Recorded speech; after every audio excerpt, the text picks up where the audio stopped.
खतरा मुस्लिम वर्ल्ड से है तो इसके असर से भूमध्य सागर में उबाल आ गया।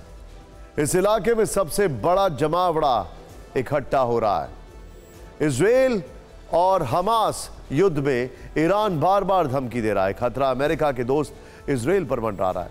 ऐसे में उसने अतिरिक्त मरीन फोर्स को भूमध्य सागर के लिए रवाना कर दिया है।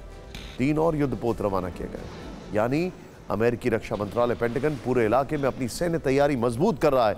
अमेरिका के 2000 सैनिक तैयार हैं तो यूके और फ्रांस यहां उतर चुके हैं। रूस भी समंदर में हलचल पैदा कर सकता है। इजराइल पर दुनिया 2 खेमों में बटी है तो बड़ी महाशक्तियों के बीच समंदर में बहुत बड़ी होड़ लगी है। सवाल यह है, क्या तीसरा विश्व युद्ध भूमध्य सागर से शुरू होगा? क्या दुनिया में महाविनाश का कारण बनने वाला है समंदर? क्या ब्लैक सी नहीं, भूमध्य सागर अमेरिका वर्सेस रूस के बीच युद्ध का एपिसेंटर होगा? हम ये क्यों कह रहे हैं, ये रिपोर्ट देखिए।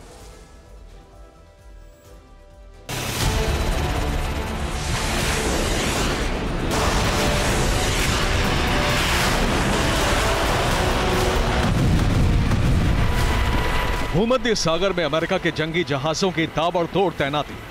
इजराइल हमास जंग के बीच बहुत बड़ी खबर आई।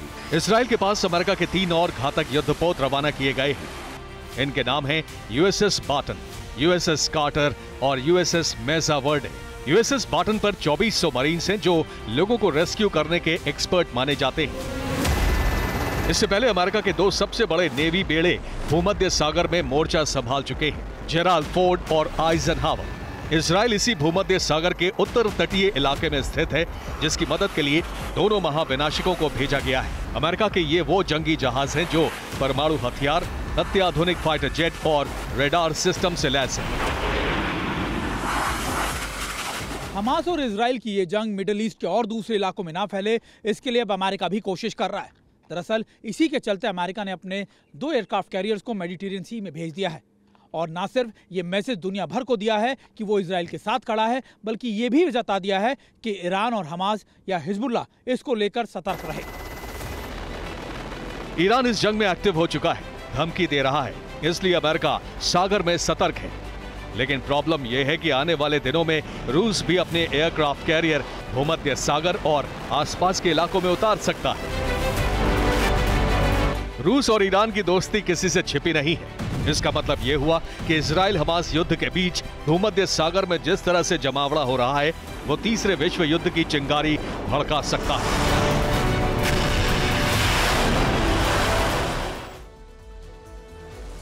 भूमध्य सागर में सिर्फ अमेरिका और रूस के जहाजों से टेंशन नहीं है, बल्कि नेटो देश भी यहां एक के बाद एक उतर रहे हैं।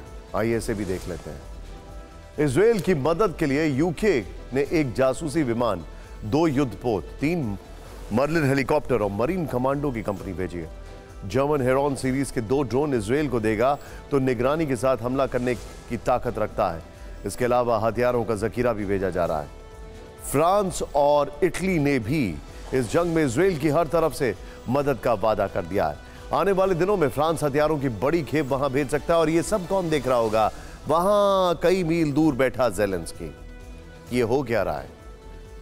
वैसे ईरान के मीडिया में यह दावा किया जा रहा है कि अमेरिका और फ्रांस गाजा पट्टी पर 22 सैटेलाइट से नजर बनाए हुए हैं और उसके जरिए जुटाई जानकारी इजराइल को मुहैया करा रहे हैं ताकि आईडीएफ को ऑपरेशन में मदद मिल सके।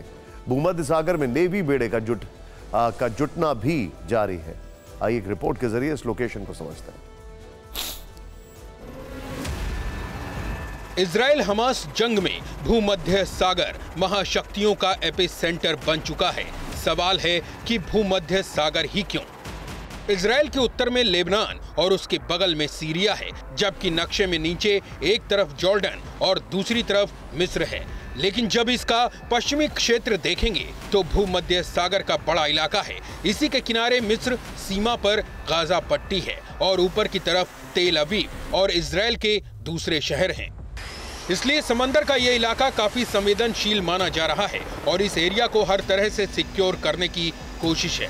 आपको याद होगा 7 अक्टूबर को नभ और थल के अलावा जल से भी इजराइल पर हमला हुआ था। व्यापारिक लिहाज से भूमध्य सागर काफी अहम है।